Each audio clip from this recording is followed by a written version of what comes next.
do the right thing at all times, regardless of who's doing the wrong thing.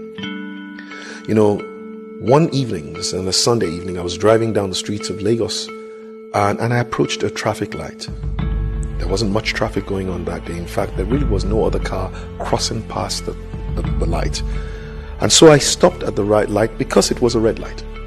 And apparently there had been a little build-up of the traffic behind me. But because there was no other car passing across the road, I started to hear the honking of the car behind me. I peeped into my rear view mirror and there was a beautiful Jeep, you know, and this lady who was driving it was honking and telling me, literally signaling with her hand, go, go, go. Of course I wasn't going to go. I wouldn't go, even if I could, but I wouldn't. And finally, when the light turned green and we turned onto another major intersection, this lady drove up behind me and she started to frantically, as she wound down her glass, said to me in a language that I understand, Yoruba, "Uri owe." And she was just saying to me, you are mad, you are crazy, for essentially stopping at a red light. What the lady didn't realize is that I am a commissioned officer of the Nigerian police force.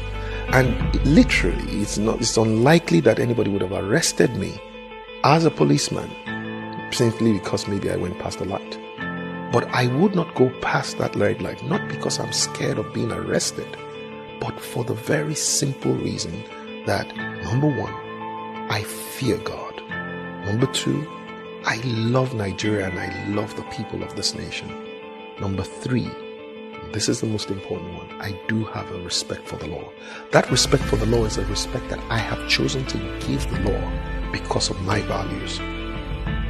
You see, the other thing that the lady did not realize was that as she was winding down her glass to tell me how crazy I was, she had wound down the glass, the rear glass, and two little beautiful girls were peeping their head out of this beautiful Jeep, looking at this man who their mom had just told was a madman for stopping at a red light. And you see, basically what had happened was they had just gone through their first driving lesson. 5-year-old and 8-year-old girl. And they just learned from their mom that anyone who stops at a red light is crazy. This is essentially how we have confused a generation.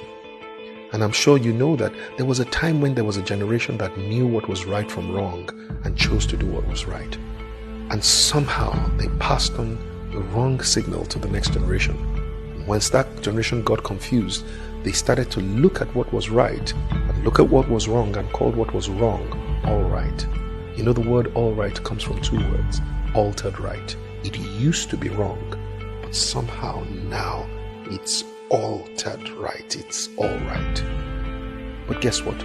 We have now come to another generation, and I think they are the most confused.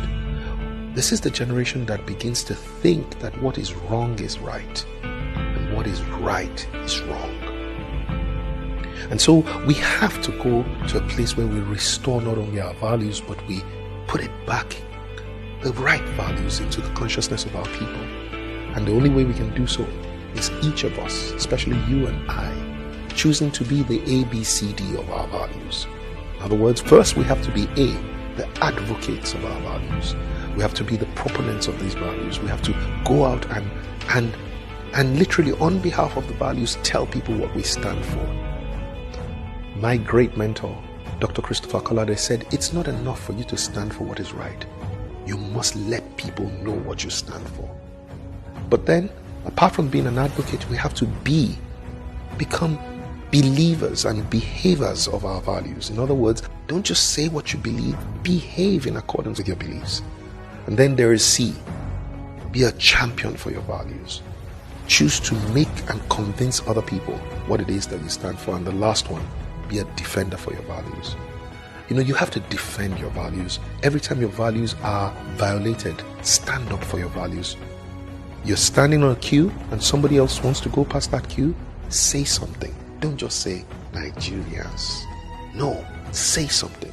Insist that your values, the right values, must also be defended.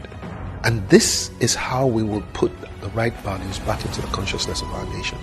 Each one advocating, believing and behaving, convincing and defending our values. So go ahead and do the right thing at all times, regardless of who is doing the wrong thing.